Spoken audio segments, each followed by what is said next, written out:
আপনারা অনেকেই আছেন হাঁসের মাংস খেতে চান না।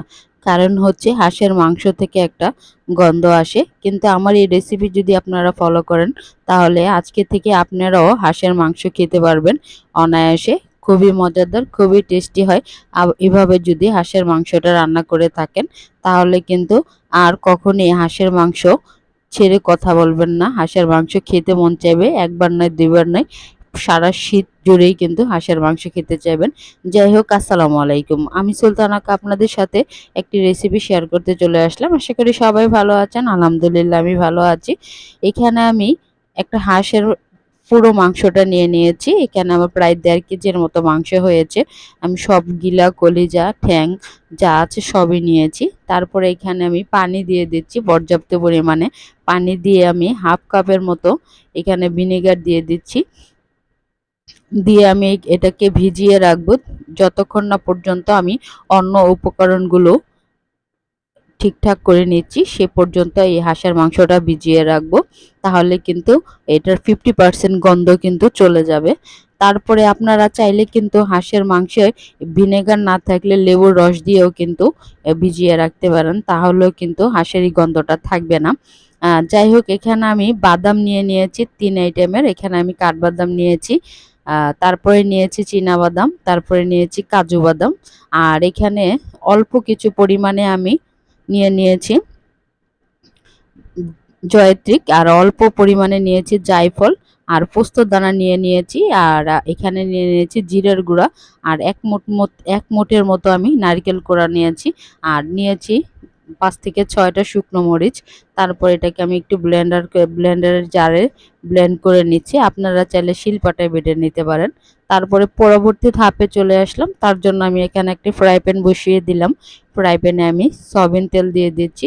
দিয়ে আমি আবার এক মুঠো এখানে পেঁয়াজ দিয়ে দিচ্ছি। আপনারা কম বেশি করে দিতে পারেন, তবে গ্রেভিটা করার জন্য এর চেয়ে বেশি পেঁয়াজের দরকার পড়বে না, কারণ অলরেডি আমরা যেহেতু এখানে নারকেলের পেস্ট দিয়ে দিব, তার জন্য গ্রেভিটা কিন্তু এইভাবেই হয়ে যাবে। আর শেষ পর্যায়ে কিন্তু না খেতে কিন্তু মাশাআল্লাহ আলহামদুলিল্লাহ খুবই ভালো লাগবে আশা করি। আর এখানে আমি তেজপাতা দিয়ে দিচ্ছি 2টা, আর দু টুকরো দারচিনি দিয়ে দিচ্ছি, আর দিয়ে দিলাম 2টো এলাচ। তারপর আমি পেঁয়াজটাকে ভালো করে ভেজে নিচ্ছি, আর এটাকে অবশ্যই ব্রাউন কালার করে ভাজতে হবে। ব্রাউন কালার করে ভাজলে পেঁয়াজটা, তাহলে কিন্তু এটা গ্রেভিটা আরও টেস্টি হয়। তারপরে এটাকে নেড়ে চেড়ে আমি এখানে 1.5 টেবিল চামচের মতো আদা রসুনের পেস্ট দিয়ে দিয়েছি। একসাথেই 1.5 টেবিল চামচ দিয়েছি, আর যদি আলাদাভাবে দেন তাহলে 1 টেবিল চামচ আদা রসুনের পেস্ট দিবেন, আর হাফ টেবিল চামচ এখানে রসুন পেস্ট দিবেন। তারপরে সামান্য পরিমাণে একটু পানি দিয়ে দিলাম, দিয়ে তারপর একটু নেড়ে চেড়ে দিলাম। তারপরে যে মিশ্রণটা আমি ব্লেন্ডারের জারে ব্লেন্ড করে রেখেছিলাম সেটা আমি এখানে দিয়ে দিচ্ছি। ব্লেন্ডারের জারটা একটু ধুয়ে ভালো করে দিয়ে দিচ্ছি, কারণ এইখানে কিন্তু অনেকটা মশলাই লেগে থাকে তাই। আর এখানে যতটুকু আমি মশলা করেছি সবগুলোই দিয়ে দিলাম। তারপরে দিয়ে দিলাম স্বাদ মতো লবণ, দিয়ে তারপরে একটু নেড়ে চেড়ে তারপরে দিয়ে দিচ্ছি এখানে হলুদের গুঁড়া। হলুদের গুঁড়াটা সামান্য পরিমাণে দিলেও হয়। আর এখানে আমি শুকনো মরিচটা তো বেটেই দিয়েছি, আর এভাবে আলাদাভাবে দেওয়ার কোনো প্রয়োজন নেই। তারপরে এটাকে আমি ভালোভাবে কষিয়ে নিচ্ছি, আর এটাকে কষাতে হবে, এমনভাবে কষাতে হবে যেটা নাকি মশলাটা মনে হচ্ছে যেমন একটু একটু পুড়ে পুড়ে যাচ্ছে সেরকমভাবে। দেখুন আমার কিন্তু মশলাটা প্রায় কষানো হয়ে গেছে, তেলটা উঠে এসেছে মশলা থেকে, তারপরেও কিন্তু আমি নামাইনি। এটাকে আমি তারপরও 10 মিনিটের মতো এটা ভেজেছি মশলাটা, যাতে মশলাটা পুরোপুরি ভেজে যায় আর একটা মশলার কালারটা একটু রঙিন কালার হয়।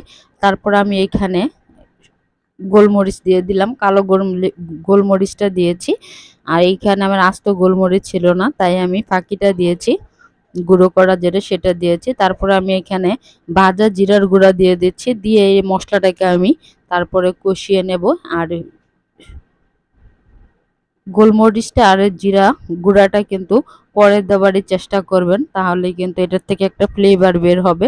এই দেখুন মশলার কালারটা কিন্তু চেঞ্জ হয়ে যাচ্ছে এইভাবে, আর এইভাবে কিন্তু জমাট বেঁধে বেঁধে যাবে মশলার কালারটা। এরকম গ্রেভি হলে কিন্তু হাঁসের মাংসটা দিয়ে যদি এভাবে রান্না করেন তাহলে কিন্তু আমি কথা দিচ্ছি একটুও গন্ধ আসবে না হাঁসের মাংস থেকে। আর যাকে খাওয়াবেন সেই পছন্দ করবে। যে কোনো অনুষ্ঠানেও কিন্তু এই হাঁসের মাংসটা রান্না করতে পারেন।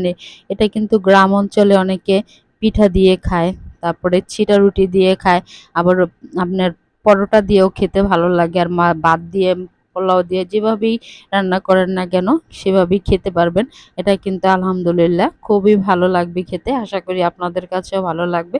যদি আমার এই রেসিপিটা আপনি ফলো করেন তাহলে কিন্তু কোনো প্রকারই হাঁসের মাংসের গন্ধটা যে সেটা আর পাবেন না।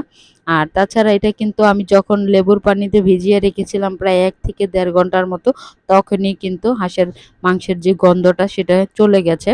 আর যখন দিবেন তখন কিন্তু অবশ্যই ভালো করে আবার ধুয়ে নেবেন, ওই পানিটা ফেলে দিবেন। এটা আমার বলতে মনে ছিল না, এটা অবশ্যই ফেলে দিতে হবে, তা না হলে কিন্তু খারাপ লাগবে না, তারপরও একটু ফেলে দেওয়াটাই ভালো। তারপর আমি একটু কষিয়ে নিয়েছি। আমার যেহেতু ইন্ডাকশান, তাই নিচে দিয়ে তলাতে পুড়ে যাওয়ার সম্ভাবনা থাকে, তাই আমি একটু পানি দিয়ে তারপরে ঢেকে রেখে দেব। আর এখানে কিন্তু আমি আলাদাভাবে কোনো পানি দিইনি, এই পানিটা দিয়েই কিন্তু আমি রান্না করব। আর প্রথমে হাই হিটে রান্না করে তারপরে একেবারে মিডিয়াম টু লো হিটে দিয়ে রান্না করব যতক্ষণ না পর্যন্ত এই হাঁসের মাংসটা সিদ্ধ হয়ে যায়। আর হাঁসের মাংসটা সিদ্ধ হতে কিন্তু একটু সময় লাগে। আর এখানে যে পানিগুলো উঠে এসেছে সব মাংসের পানিগুলো। টাটকা হাঁস হলে কিন্তু যদি তরতাজা হাঁস হয় তাহলে কিন্তু মাংস থেকে পানি উঠে আসে, আর যদি ফ্রিজে রাখা হয় তাহলে কিন্তু সেরকম পানি উঠে আসে না। যাই হোক, আমার এই ভিডিওটা যদি আপনাদের কাছে ভালো লেগে থাকে তাহলে আমার ভিডিওতে লাইক, কমেন্ট, শেয়ার করবেন। আর যদি আপনারা কেউ নতুন হয়ে থাকেন তাহলে চাইলে কিন্তু আমার চ্যানেলটি সাবস্ক্রাইব করে বেল আইকনের অলে যদি প্রেস করে রাখেন, নতুন ভিডিও আপলোড দিলে আপনারা খুব সহজে পেয়ে যাবেন। আরও নিত্য নতুন ধরনের রান্না আপনাদের সাথে শেয়ার করতে পারবো আশা করি, ইনশাল্লাহ আপনাদের দোয়ায়, আল্লাহর অশেষ রহমতে। আপনাদের যদি কোনো ভিডিও দেখার থাকে তাহলে কিন্তু চাইলে কমেন্ট বক্সে রেখে যেতে পারেন একটা কমেন্ট। আর একটা কমেন্ট কিন্তু আমাদেরকে ইন্সপায়ার করে, আমাদেরকে উৎসাহ জাগায় নতুন নতুন ভিডিও আপনাদের সাথে শেয়ার করার জন্য। আশা করি আপনাদের কাছে এই ভিডিওটা ভালো লেগেছে। আমার কিন্তু হাঁসের মাংসটা প্রায় রান্না হয়ে গেছে। তারপরে আমি গোটা কয়েকটা কাঁচামরিচ দিয়ে দিচ্ছি। আপনারা চাইলে কিন্তু ফালি করে দিতে পারেন। যদি ঝালটা আপনারা একটু বেশি খান তাহলে কিন্তু চাইলে ফালি করে দিতে পারেন। এই হচ্ছে আমার হাঁসের মাংসের ফাইনাল লুক। এটা কিন্তু মাশাআল্লাহ আলহামদুলিল্লাহ খুবই ভালো হয়েছিল। আর কোনো প্রকারই কিন্তু গন্ধ ছিল না। আপনাদেরকে একটু আমি সামনে পিছন থেকে দেখাচ্ছি। আর ফাইনালি কিন্তু এই কালারটা কিন্তু এরকমটা হয়নি। এটার গ্রেভিটা এটা অনেক ভালো হয়েছিল। আমি একটু বাটিতে আপনাদেরকে ঢেলে দেখাচ্ছি এটার গ্রেভিটা কতটা হয়েছিল।